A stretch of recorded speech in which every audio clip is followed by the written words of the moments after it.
എവിടെയാണോ നിങ്ങൾക്ക് തഴച്ചു വളരാനുള്ള സ്ഥലം, അതുവരെ നിങ്ങളിങ്ങനെ അപ്പൂപ്പൻ താടി പോലെ പറന്ന് നടക്കും.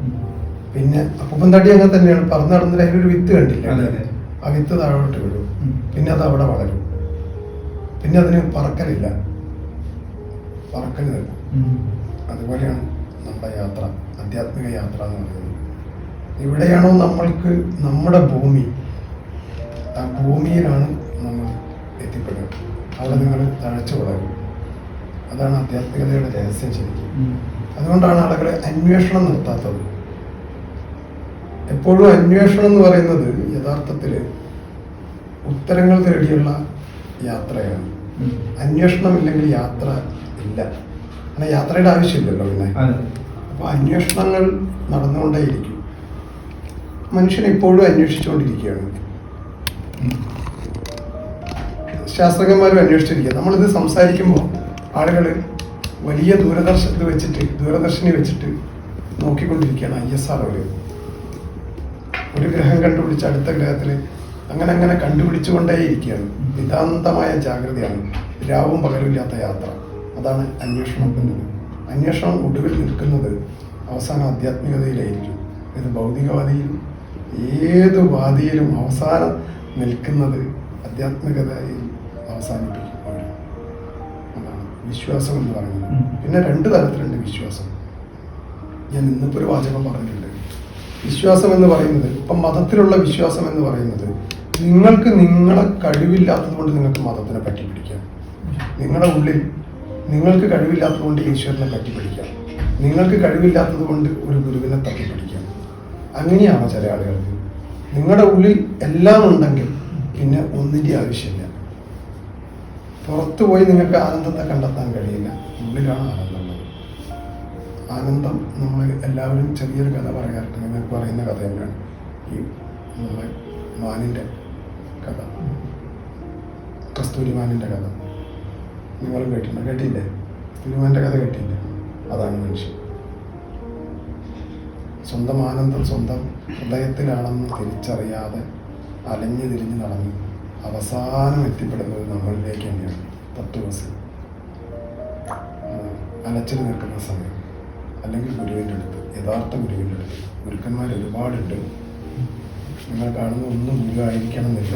ഇവിടെ കാണുന്നത് ഗുരു ആവണമെന്നില്ല. ഞാനൊരു ഗുരുവാണെന്ന് ഞാൻ അവകാശപ്പെട്ടില്ല, ആരോടും പറഞ്ഞില്ല. നിങ്ങളിവിടെ വരുന്നു, നിങ്ങളൊരു ഫ്രണ്ടിനെ കണ്ട എന്താ സാധാരണ ചെയ്യുക? കുശലാന്വേഷണം നടത്തുന്നു.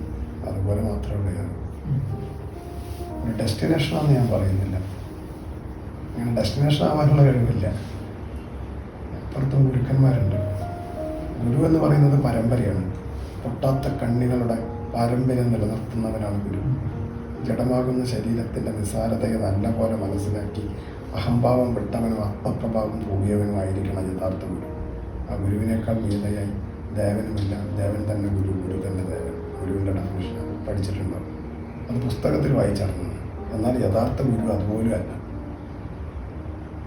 നിങ്ങൾ പുസ്തകത്തിലൂടെ പഠിക്കുന്ന ഒന്നും, പുസ്തകത്തിലൂടെ പഠിക്കുന്ന വേദം ശാശ്വതമല്ല.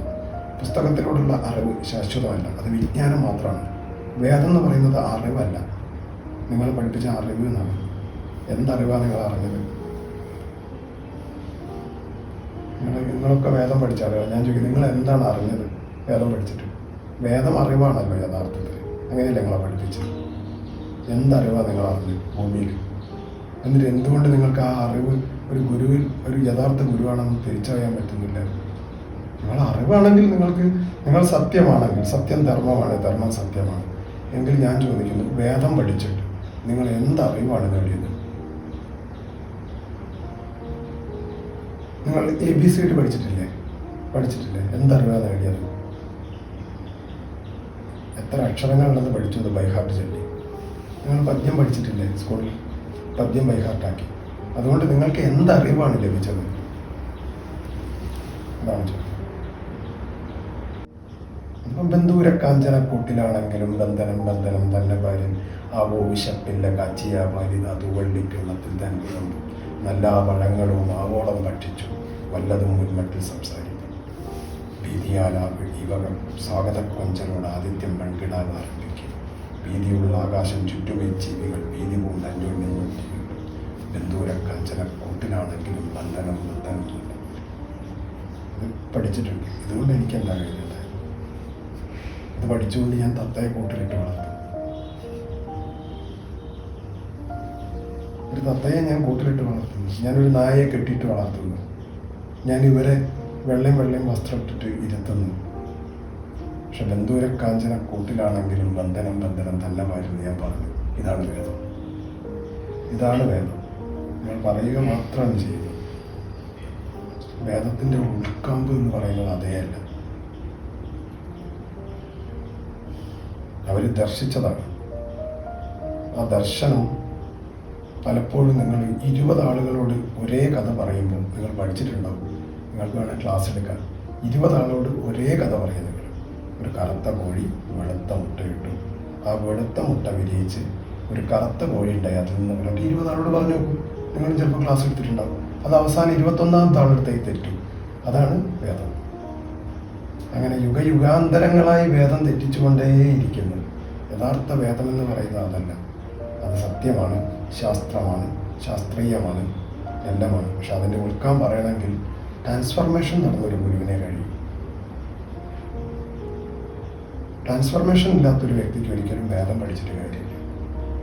അവനത് തത്തമ്മേ പൂച്ച. ഏത് തത്തയും കുറേ ദിവസം കഴിയുമ്പോൾ കൂട്ടിൽ നിന്ന് നിങ്ങൾ പറഞ്ഞ അതേ സംഗതി അനുകരിക്കും. അതുകൊണ്ട് തത്തയ്ക്ക് മലയാളം അറിയണമെന്നില്ല. തത്തയോട് വേറെ എന്തെങ്കിലും ചോദിച്ചു നോക്കൂ, തത്ത പറയില്ല. നീ ശരിക്കുള്ള ആളാരാണ്, നിന്റെ പേരെന്താണെന്ന് ചോദിച്ചു, തത്ത പറയില്ല. നിങ്ങൾ പറയുന്നതാണ് പറയുന്നത്. നിങ്ങളെ ഗുരു എന്താണോ പറയുന്നത് അതേ നിങ്ങൾ പറയൂ. പക്ഷെ വേദം അതല്ല. ശരിക്കും വേദം എന്ന് പറയുന്നത് നിങ്ങൾ പറയാത്തതെന്തോ, ഗുരു പറയാത്തതെന്തോ അതാണ് വേദം. വേദത്തിന് പറച്ചിലില്ല, ചൊല്ലലില്ല, ഒന്നുമില്ല. അറിവാണ്. അറിവെന്ന് പറയുന്നത് സരസ്വതിയാണ്, ഒഴുകിക്കൊണ്ടിരിക്കുന്നവളാണ്. അതാണ് വേദം.